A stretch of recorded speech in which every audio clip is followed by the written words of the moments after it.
This is the place, all right. Once we cross, it could all be different. Let's go.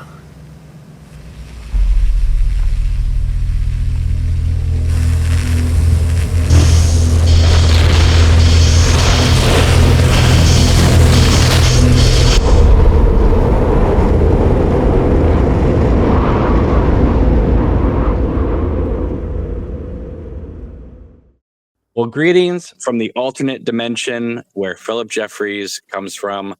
My name is Cameron. Welcome to part 3 of It Could All Be Different. This is where myself and my co-host, Camcorder Cameron here, revisit Twin Peaks 2017. How's it going, Cameron?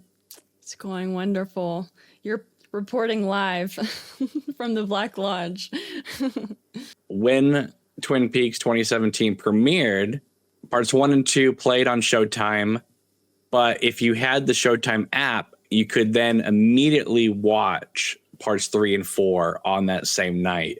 If you didn't have the app, people watched parts 3 and 4 the next weekend. Yeah, so why don't you speak to what it's like getting all of it at once? Well, it was wild because it seemed like we were getting, after 25 years, 2 Fire Walk With Me's in one night. It was unbelievable. And I actually had another thought back when it aired as to why we were getting 4 parts in one night. And that is, I remember hearing a long time ago that if they had done season 3 in 1991, that Agent Cooper would have been out of the Black Lodge within the first 4 episodes. They wanted to get him out early.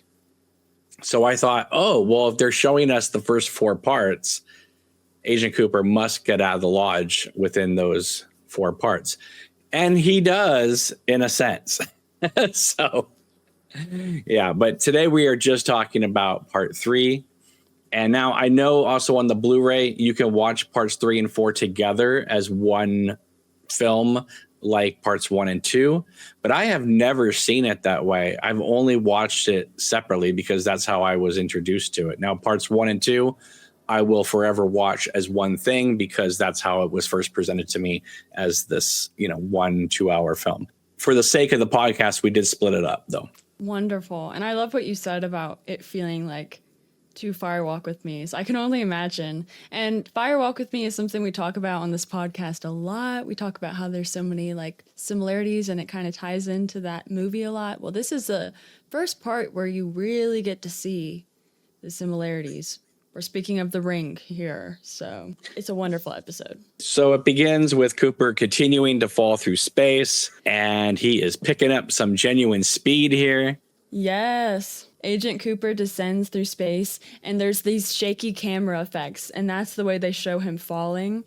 And the look on Cooper's face always cracks me up. But we see what looks like a billowing smoke cloud in a purple atmosphere. As Cooper falls closer and closer to it, we see his skin turning more and more purple as he enters that atmosphere. He then falls into a room made of purple concrete, very oppressive, and has the feeling of towering high above.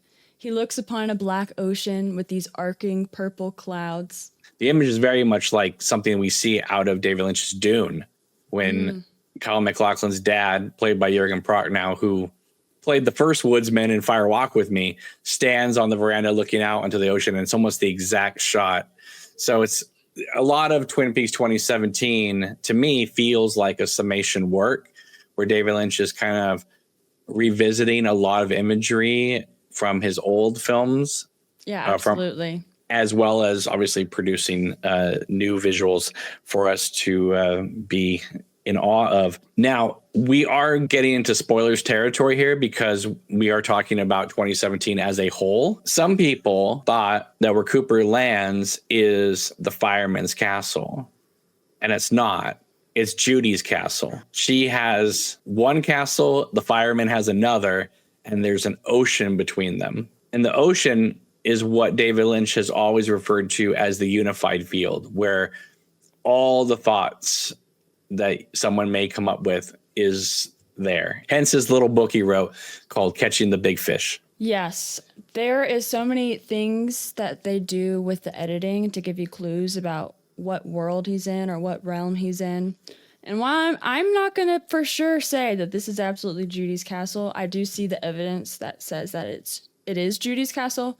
I refer to this as like the purple realm. John Thorne, who wrote the book on season 3 called Ominous Whoosh, talks about how in this section it's purple. And later on in the scene, even though we were going to go back and touch on this, Nido pulls a lever at one point and removes the red from the purple, and everything becomes blue. And that's when Major Briggs shows up and says Blue Rose. Yeah, there's a lot of color theory happening because he walks from outside in the purple realm. He's gazing upon the ocean, and he's kind of having a moment to himself where he's appreciating the beauty of this new world he's in. And then he's back to business. He crawls through some windows and he enters the interior of this concrete-looking castle. And there's a fireplace in the room he enters. And so the light emitting from the fireplace makes the whole room this pink hue. And then we are introduced to a character named Nido. We don't really know the name yet until we see the end credits. And spoilers, this is Diane. And there's a really cool reference at one point where Nido puts her hands over Cooper's face. And that mirrors something we will see in part 18 when Diane and him are in the motel. I remember a friend of mine at the time when this aired said, "Oh, is this the magician who longs to see?" And I thought, oh, that's really cool. I love that. There is a play on words here because Nido, if you say it backwards, is "Oh, Diane," and it's missing the E. And of course, later in part 4, we are introduced to Janie E., who is Diane's stepsister. That's crazy. We were talking earlier about the editing giving clues to the realms, like we said with the fireman, it's black and white. When we're in the Black Lodge, everyone moves in this like lilting reverse forward manner. Well, here in this purple realm, the editing is like very chopped up. It's like they took all the footage and they very sloppily like chopped it up and then amalgamated it back together. They'll jump forward a few seconds, come back a few seconds, and kind of like glitch on one moment. It's really cool, and it makes you feel like you're just in a whole different, like you can sense the atmosphere. And the way they cut the sound, it's almost like a breathing all the way through, almost like a record scratch sound, but muted, and it's a breath that's been like cut off over and over again. It feels like a really twisted nightmare here, right? Because you get the feeling that something bad is coming. He's approaching the portal. The little whisper quiet being is like absolutely freaking out. She's like, no, don't go there. And then we're hearing this pounding, almost like someone's pounding on a metal door. Cooper seems convinced that he wants to go through this portal that says 15. Nido's like, no. She makes these death signs with her hand across her neck. So she leads him outside into outer space, apparently. She then pulls this lever. It changes the 15 to 3. Mm-hmm. So obviously there's the allusions to Cooper's room at the Great Northern, which is 315. We also get the key in his pocket here from the Great Northern Hotel that we see later in this part. Part 3 of this new season is where Cooper becomes Dougie, and 15 is the episode in which he comes out of being Dougie, where he goes into the coma. Wow, beautiful. But it always cracks me up when she pulls the lever and then flies off. It's just so, it's like, is this supposed to be funny? Because I laugh every time. Oh, it's so good. Yeah, and to give you guys a mental picture of what this, it looks like when they climb up the ladder, they reach outer space. And it's pretty much like this floating metal cube with an oval dome on top that has the lever she pulls. And it's almost comical because they just exited from this vast universe. But then when you see it on the outside, it's like way too small for all it contains. And I love how, especially on the rewatches, you realize just how long Lynch takes to just give him that moment in outer space to be like looking around and like realizing like, I'm screwed. Something's really bad is happening here. And then that's when we get Major Briggs' head coming in like Henry in Eraserhead. He says Blue Rose, and and his voice is all distorted and deep. because we know Major Briggs was decapitated, and that's his body that they found in Ruth Davenport's apartment. But that's why it's his head floating through space. Yeah. That's awesome. And that's just another one of those things where you're like, oh, whenever you rewatch it, it's kind of brilliant. You're like, I didn't think of this before because I didn't realize that body was Major Garland Briggs's body. So Cooper climbs back down and he comes across another woman sitting in front of the fireplace. And this one is known as American Girl, but is played by the actress who played Ronette Pulaski, Phoebe Augustine. I'm still trying to figure out why cast her in this part if we're not going to reference Ronette in the rest of the series. What connection do you feel like Ronette has with perhaps Judy? Because she calls her mother. Yeah, that's an interesting question. Kind of getting into, I guess, the mechanics of how these worlds work, and it's a little bit confusing. But you kind of get the feeling that because she says my mother is coming, and that's where you're like, oh, somebody pounding on the door is her mom. You kind of think, oh, maybe like this mother is like a queen ant producing all these babies. And we've talked about tulpas the last episode. I feel like there are like kind of like copy beings almost being 3D printed out, and maybe they're not all containing souls or whatever. One thing I did like though is when you see that American Girl looks at her watch, and the moment it turns to 2:53, everything clicks on. Why didn't Naito want him to go through 15? Was it another trap by Mr. C?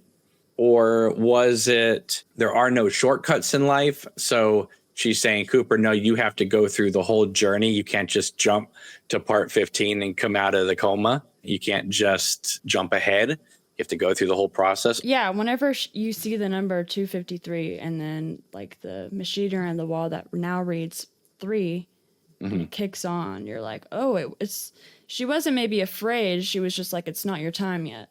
Or if you go through that, you're going to be killed. But the question is, where was he going to end up? I really like when Cooper gets sucked into this thing. He has the best looks on his face. Like, he's like, whoa. Yeah, but before that happens, we see evil Cooper, the doppelganger.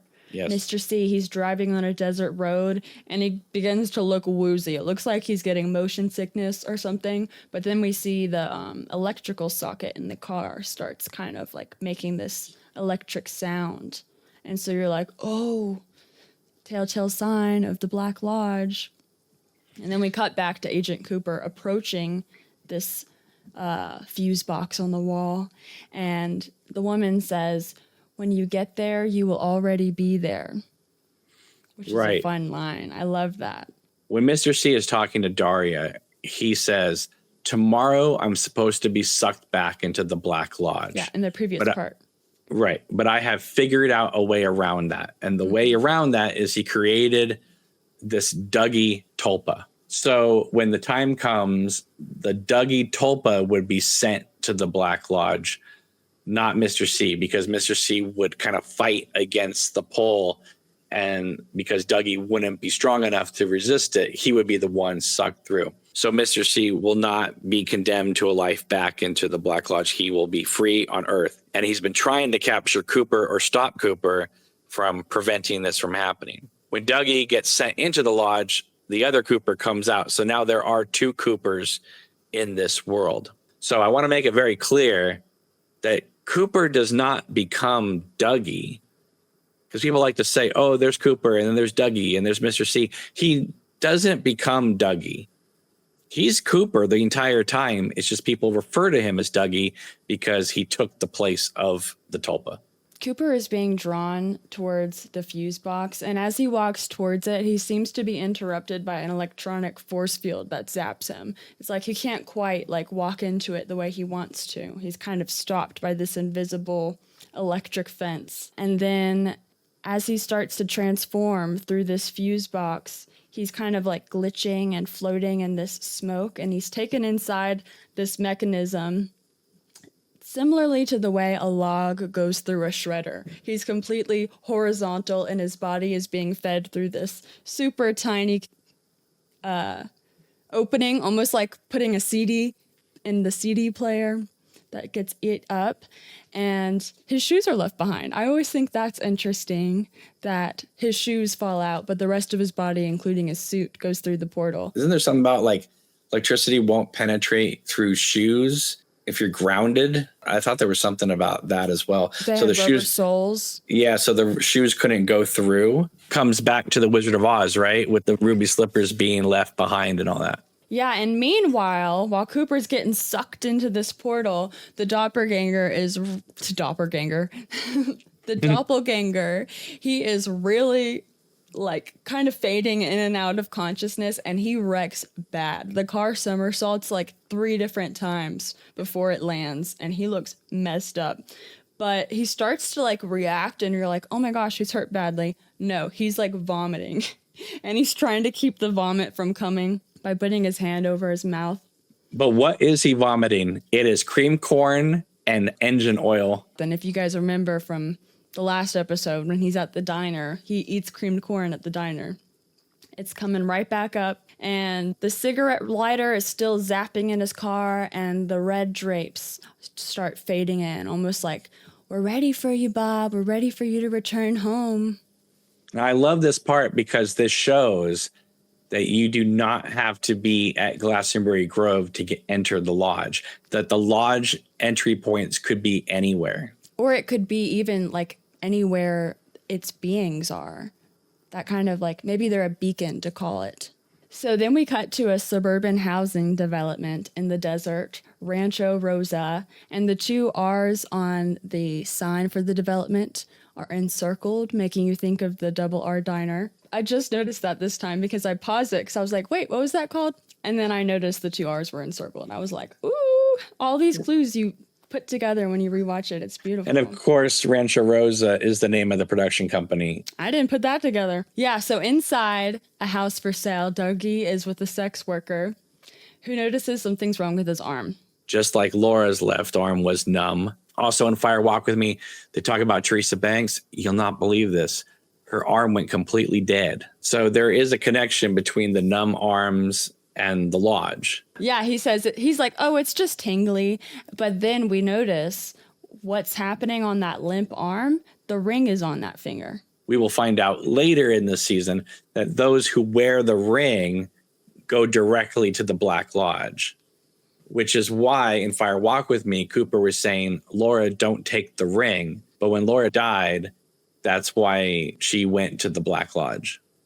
Yeah, it sealed her fate. The big question is, how did the ring go from the nurse taking it from Annie to Dougie? Yeah, and of course you can always have the question of, is that canon because it was in a missing piece and it wasn't in the original cut? It's canon in my universe, especially with the missing pieces being its own thing. It's canon because it was shot to be part of the film. It just didn't make the edit. Yeah. But there's a 25-year gap as to how it got from her to Dougie. Yeah, who knows what went on. The sex worker gets up to go shower, and Dougie gets up. He's kind of dangling that limp arm, and then he falls. And there's a lot of throw up in this episode. Oh, yeah, a lot of throw up. He starts to crawl to his living room, and he vomits up some nasty, I don't know what this puke is, but it's pretty nasty. Now, let me just correct you right there. You said his living room. It is not. It's a spare house that they're selling. Yeah, intercut, actually, at this time is when we see also, meanwhile, the doppelganger post the car wreck is now throwing up. So it's like the 2 beings are throwing up at the same moment. It's interesting that Cooper comes out of a socket in this part, which is part 3. And then in part 15, he sticks a fork in the socket and goes into a coma. Mm-hmm. It furthers the theory that, electricity is kind of like their main ways of transporting. Absolutely. Now we're inside the red room and we hear a sexy guitar twang. And Dougie is sitting in the classic red room chair with Mike. And Mike says, someone manufactured you and this has been now fulfilled. And we see Dougie shrink. And I like it when Kyle says, that's weird. And yes, obviously the lodge is reclaiming this being that was formed from Mr. C plucking out one of his hairs. And this is why Dougie that we meet in this part is such a rat bastard to Janie E and everybody he knows in his life, because he is a product of Mr. C. Now, later on in the series, Cooper will create a tulpa from his hair. So we know that Dougie that we will see in part 18 will be a good person. Something I picked up on this time around too is the specific language Mike uses whenever he's talking to Dougie here. He's not like, I'm for sure like somebody manufactured you. He's adding in like, I think somebody manufactured you for a purpose I'm not quite sure of. Like, he doesn't fully know what's going on, but he knows something's up. So yeah, I always laugh at that's weird whenever Dougie's head begins to shrink. That is a hilarious line. I'm glad you think so too. So his head shrinks and the ring falls off his finger. We get like a horror sound cue as his head just like pops into the form of a void of black smoke. A polished ping-pong sized golden orb floats out of his shirt. Then his being quickly shrivels away into thin air. More electricity sounds, and then a meteor looking like a... More electricity sounds. How did you get your camera to work? It just started working. It's the power of these... It's the power of the Black Lodge. Okay. Yeah. Then we hear more electricity sound, and then a meteor-looking ball materializes before zapping a cloud of smoke that Mike shields his eyes from. He's like looking away from it. The meteor object pukes a substance similar to what Dougie vomited. Did you notice that? Yes. It's like the exact same vomit in the living room. More electricity, and then the golden orb appears next to this meteor. So now we have these two balls. We have this like floating looking meteorite thing and this little golden ping pong ball. And the ping pong ball goes down and collides into the meteor. And they flash away and the smoke dissipates and then a tiny little gold orb is left behind, like the size of an earring, just in the chair by itself.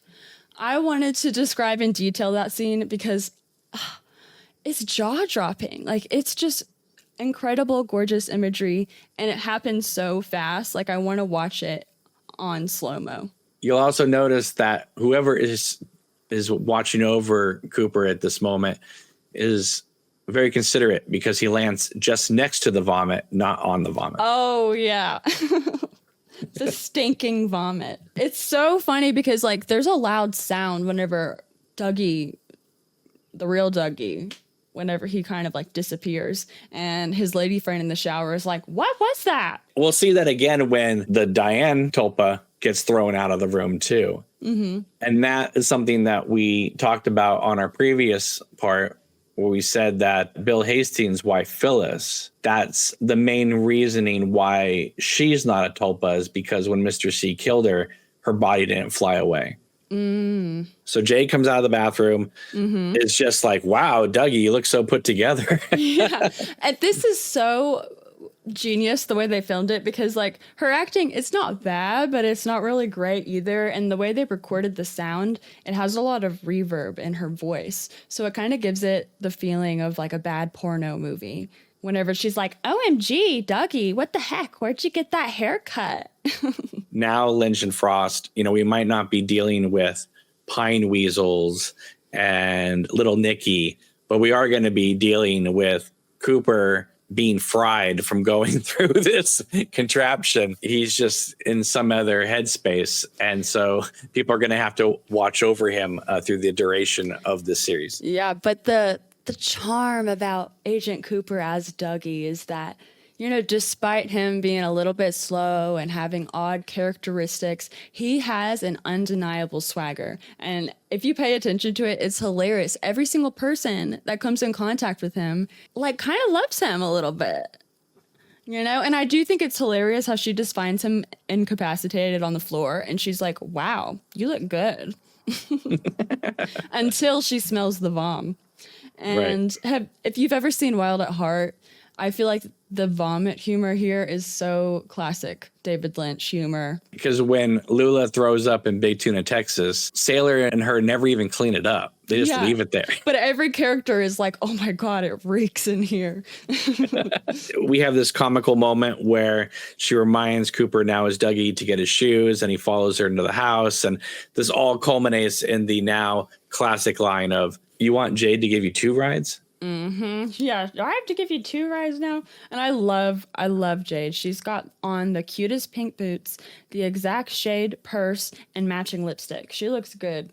It's kind of a bummer that she's not in this season more. Yeah, and she's looking for his car keys. She digs in his pocket and pulls out a room key to the Great Northern. Room key 315. They get into the car and they're driving through the Rancho Rosa housing development, and they pass Sycamore Street, which ties back into the whole King Arthur aspect of the end of season 2 with Glastonbury Grove and the sycamore trees. And she's actually starting to pick up now more that Dougie is like not in his right state of mind. She's kind of like losing her patience with him. And she's telling him that he needs to call AAA, la la la la.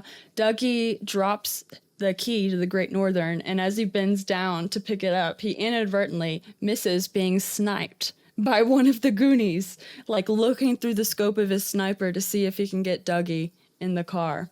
And him bending down confirms to the bad guys that he's not in the car. That's just funny to me. One of the assassins goes and plants a bomb under Dougie's car. We are also introduced to a son and his mom who live directly across the street from the house that Dougie and Jade were occupying. The mom is a drug addict, and she continuously screams out 119, 119. You can just accept it as just sort of a crazy drugged out mom, or you could think of it as because Dougie was across the street, and because he was wearing the Alcave ring, and because he's a product of Mr. C, of the Black Lodge, of Bob, of Cooper's doppelganger, it's very possible this is why she's yelling 119 and not 911, because she's backwards because of the lodge entrances. But it's a very sad existence, seeing the little kid sitting on the couch eating his little crackers.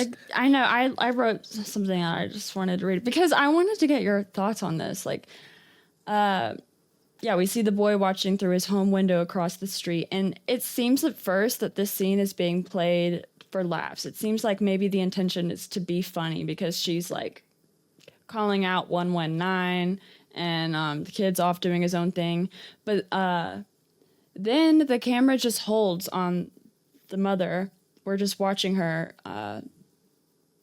existing with her. There's no rush here. We get a long moment watching this zombie-like mother ceremonially swallow her last pill, wash it down with alcohol, and then cut to the little boy feeding himself junk food.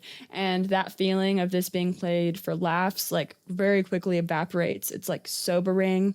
And I just get the feeling that this is somebody's life right now. And I don't know entirely what to make of this scene or like what the intentions were here, but I feel like they're kind of depicting the dystopian reality of suburban life. Kind of breaks my heart though, because, I have a little son, and just seeing this kid all alone sitting on the couch eating these crackers, and him thinking that this is just a normal way of life because he's so little, he wouldn't know any different. There's allusions to things that we're going to see later in the series, like the red balloon behind her. There's a lot of red balloons in this season. You'll see them especially around Dougie's work. David Lynch is really good at depicting, I guess, like these communities. Like I think I was talking in one of the prior episodes about how these small rural towns are, and he's really great at depicting that. This kind of feels like it's almost a ghost town. Like maybe there was a big factory that opened up and brought in a whole bunch of workers and all this development started, and then that factory shut down, and now you're kind of like in the wake of this community that was once booming and had all these people, and now it's like the people that are left that can't leave because they have to live their lives. That's the feeling I get from it. But how is that 119 lady paying the mortgage? That's what I want to know. I think she's a squatter. You're probably right. Yeah. The next thing we see is the highway patrol pulling up to Mr. C's car and then being horrified by the smell. It's like you can smell it yourself, how stinky it is, because this man is like retching his life away. And the other cop calls in for backup. He's like, there's something bad in this vehicle. And he says it so casually as his buddy's like dying from the stink. And he's like, oh yeah, bring in a gas mask.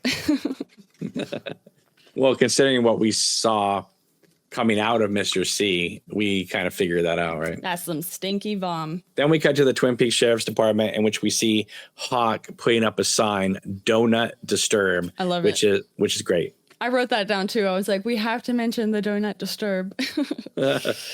And then we get this scene, which is obviously just meant to be funny about is it about the bunny? And we get a call back.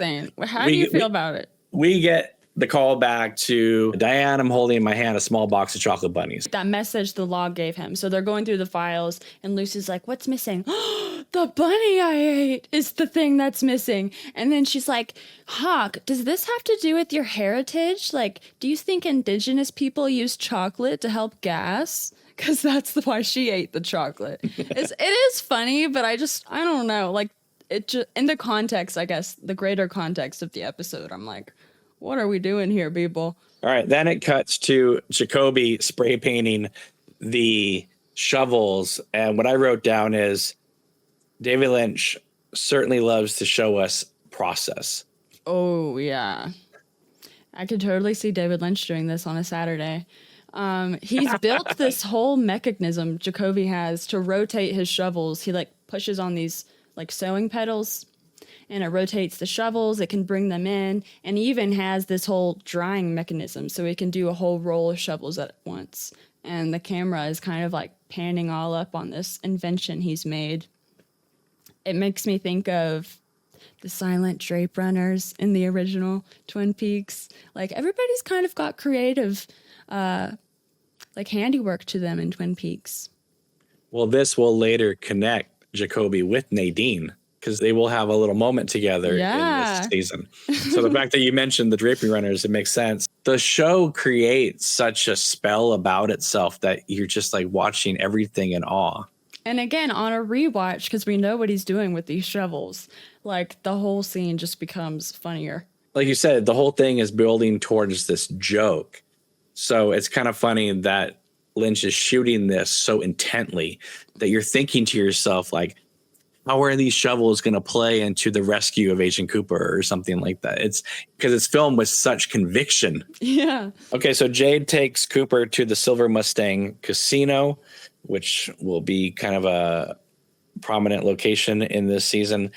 And she tells him, like Laura Palmer, you can go out now. And he remembers that, like, triggers his memory. And I will note that at this point, Jade is fully like, I think you've had a stroke. Like, I think something's wrong with you and you need to figure that out. Do you think Lynch was right in showing Laura saying you can go out now after Jade? Or should we as viewers have connected that ourselves?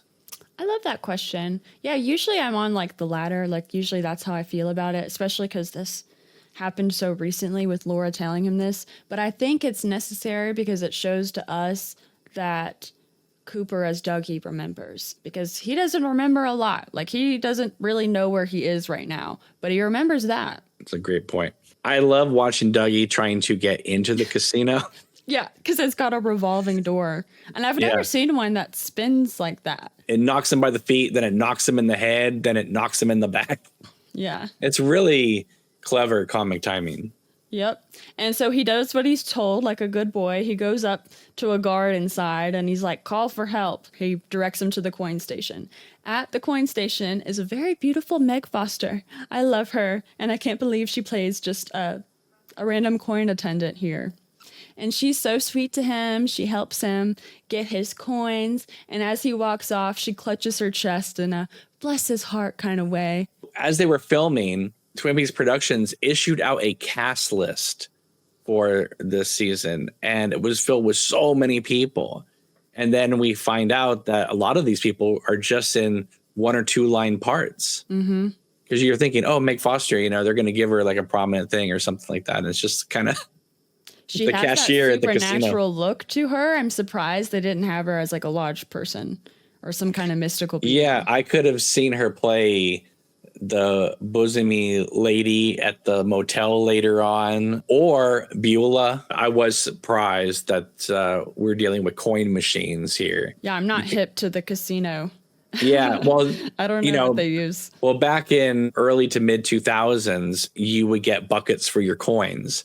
But now you just hit a button that says winnings and it prints out a receipt. You take that receipt to the cashier, they give you your money. So now Cooper is walking the floor of the casino and he sees these little Black Lodge signs kind of appear above each of the winning machines. Now, the way I look at it, because I feel like this is a loop, I feel like it's the lodge reminding Cooper, you hit this one, then you hit this one, then you hit this one. So in essence, the lodge is helping him. But because Cooper's been on this path several times already, it's kind of nudging him along. Well, before he starts winning big, I love how he walks up to a man playing the slot machine and he very intently studies what he's doing. Like he's like downloading the information. And whenever the guy wins a jackpot, he says, hello.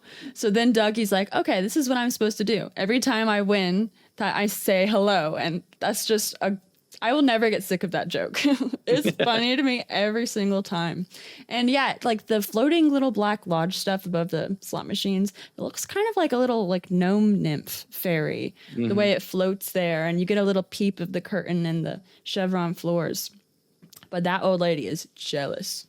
She's dirty and she's jealous and she wants what he has. And it takes her a while to pick up on his gift, his supernatural gift that he has here. At one point, she even thinks about going to steal his coins and then looks at the camera. I love that part. She's like, damn those cameras. After he wins several of those machines, the old lady like goes, oh, maybe he is onto something, sits down at the machine he pointed to and hits the jackpot. Uh-huh.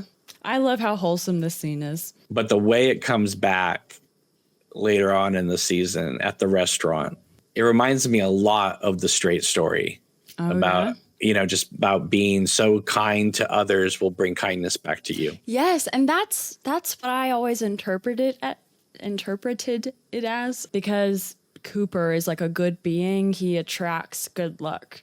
And the Black Lodge is like helping him out, I guess, because he's already half in there. All right, so then we cut to the FBI offices and they're having a meeting in there. And Tammy is briefing Albert and Gordon about another case that has nothing to do with this. I love it. Uzi machine guns, girls in bikinis, and a kid standing at the beach or something. Yeah, she's like, these are all several objects that may identify the killer. And it's the most random objects. Like you said, bikini girls. There's like a little sailor boy, a wrench, and a jar of beans. Yeah. What is that story? I want to know. She then briefs him about the two people who were murdered in New York, Sam and Tracy, that we saw in part 1 and 2. The guards are apparently missing. Mr. C owns this building. We will find out he does. So the question is, why was the FBI called in to investigate these murders? You know what? Now I've kind of figured it out, because Mr. C is now passed out in his car while the highway patrol is dealing with him. Yeah, his guard is down. Therefore, Mr. C didn't have time to have people clean up those bodies. Yep. I love that. That's exactly what happened. Because otherwise it would be swept under. Mm-hmm. And the FBI wouldn't be involved at all. She shows them a picture of the glass box. And I was surprised they have a picture. I was always wondering, because you see in a lot of paranormal movies, like a lot of times the ghosts or whatever don't want to be caught on camera because they can have like electrical interference. I always thought maybe like the security cameras recording the box would go out. The footage wouldn't show. But no, you see like this ghost in a box. And whenever Gordon Cole sees it, he says, what the hell? In Mark Frost's book, The Secret History of Twin Peaks, he calls her Tamara or Tamara Preston. But in the show, she's Tammy Preston. So you know how you talk about how David Lynch and Mark Frost sometimes have conflicting ideas about Twin Peaks? Well, here we have Mark Frost calling her Tamara Preston, and David Lynch calls her Tammy. This is our first time seeing her, right? Right, and her initials are TP. Oh, I love that. Well, I think Preston's character is great. She's like straight out of CSI and every other pulpy detective show on cable television. She's sultry, she's cunning, and she's always serving face. When I first watched this show, I liked her very much. Christabel's performance has grown on me every time I watch it. Because I remember thinking when it was first on, like, why are we having her around besides the fact that David Lynch would want Christabel hanging out with him? Like, why isn't this Albert, Gordon, and Denise? Why isn't this David Duchovny and them on this whole journey together? Like, that would be fantastic. Because the first time I saw it, I thought she seems a bit stiff and a little bit awkward at times. And then, then on the replays, you become more attuned to what she's doing. And I think her performance plays better the more you watch the season. Okay. Yeah, I think she's definitely playing into like the genre of her character. Like, okay, you want me to play an FBI agent? I'm going to play it like an FBI agent on TV. It's almost like she's acting in an entirely different show, but it works because everybody else has their own quirks. I think the thing that surprised people was because the Secret History of Twin Peaks book came out before. Yeah. Even though it didn't really go into Tamara or Tammy's kind of who she is, because we spent 300-400 pages with this character, people in their minds had an idea of what this character looked like or acted like. That's always a problem. Yeah. And then you're presented, like in the book, we're presented to Clarice Starling, right? And instead of Jodie Foster, we get Christabel, right? And you're just not thinking that like, wow, this character feels nothing like the character I just read in the book. So I think it was kind of a mistake to have the book come out before season 3. I hear that. I haven't read the book, so it's never been a problem for me. Well, lucky you. But then they get wind that something's happened with Cooper. And they go in the back room. And of course, people notice this in replay, is you have the atomic bomb. Why would you have that blown up and framed on your wall? Like, why? In what universe? In this one. Well, it's just another way of making references to something we're going to see later. But nobody thought when we were watching part 3 that we were going to literally see the Oppenheimer test in part 8. Yeah, it's an Easter egg, if you will, for what's to come. Did Gordon and the Blue Rose team know that bomb test is what brought the Black Lodge into our world?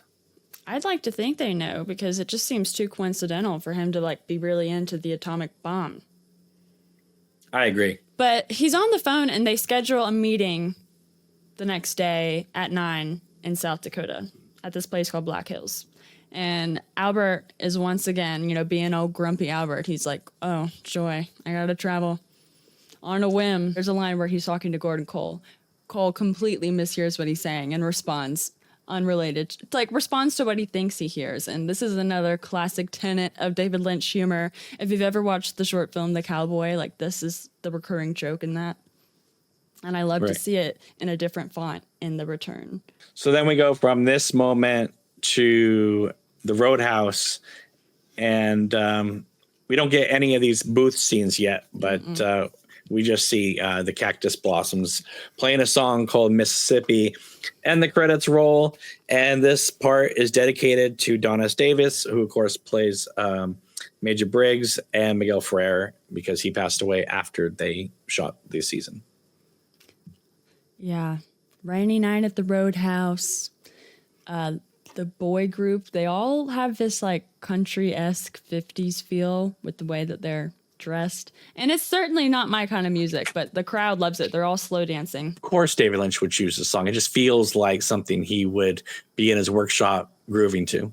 Like I said, part 3 and part 4 played together when it originally aired on TV, but you could have watched them separately on that first night that parts 1 and 2 aired on TV. You just had to have the Showtime app. So rewatching part 3, it's just marvelously entertaining from start to finish. The fact that it begins with Cooper in a purple room with Nido and concludes with him in a casino just winning every jackpot.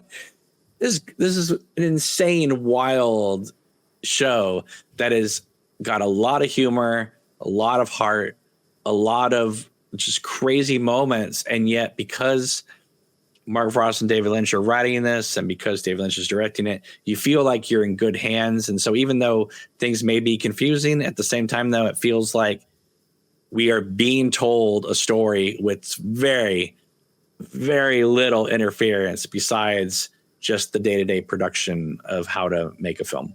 Yeah. This episode is so good. Every time it comes on, like, I just want to jump up out of my seat and like dance around. I don't know. It has so much energy to it. And I absolutely like soak up every single moment of this season where we get very experimental and super immersive and exploring these other worlds and the rules of each world and the entities in it. And just like the artistry of this season, really, they have like a whole team dedicated to bringing these visuals to life. Like there's a lot of CGI in the series, but it's not like realistic CGI. It's kind of like purposely clunky and made to look wrong and unreal. It reminds me of him doing his small films like this. Yes. It feels more like he's using CGI to create like funky little art project movies. Yeah. It reminds me a lot of the 6 Men Getting Sick. Mm-hmm. Another film he made with a lot of throw up. Yeah. Or The Grandmother, like that, whenever the meteor turns from like a rock and then it kind of becomes a claymation puking, I'm like, that reminds me immediately of The Grandmother, another David Lynch short film. And something I didn't mention earlier, but whenever Cooper's in the purple realm, he kind of has this aura of static around him that makes it look like they used really old school green screen technology. But because of the wonderful CGI throughout the rest of the series, it's done on purpose. There's always been a joke in the fan community of they saved all their money for that atom bomb scene and scaled back everything else. But we're dealing with other realms and other universes. And so it's okay that it looks a little off. It's not trying to be photorealistic. No, I love that about it. Yeah. Looking back, though, I feel like season 3 is sort of a perfect way to wrap up his career. Because it's not like he just gave us a 2-hour movie. It is an 18-part saga. Mm-hmm. And he's taken everything he's learned from everything he's ever done and is bringing that to this project. He loves the characters so much. You could just tell that he's spent so many days thinking about this, maybe dreaming up ideas. I love it. And I love Dougie. We know he's Cooper, but Dougie is my favorite character in The Return. Like rewatching the Twin Peaks series, it almost feels empty because there's not Dougie in it. Well, you get a lot of them in this. I can't wait. I can't wait to say that every single episode from here on out, pretty much. Yeah, I feel like season 3 just gets better and better every time you watch it. And in fact, the more you watch it and the more you watch it in bulk parts, the better you feel the structure of it, the feel of it. I mean, of course it worked week to week, but it really works if you just sit down and watch 4 or 5 parts in a row, because you can kind of get into the rhythm of it and just kind of go along on the journey. And it's just a lot of fun. And there's a lot of things in it that you miss. I mean, there's so much information being thrown at you that, even though we're talking about this, I mean, check in with us 10 years from now and probably find more things in it that we didn't notice. Or, I mean, if you're listening at home and you guys are like, they forgot to mention this and this and this, like, put it in the comments. I really want to hear from the audience as well. All right. Well, on that note, thank you so much for watching, listening, and be sure to give this video or podcast the big thumbs up and subscribe to our YouTube channels and our podcast feed. And we will see you soon. Take it easy. Have a wonderful day. Take care. Bye-bye.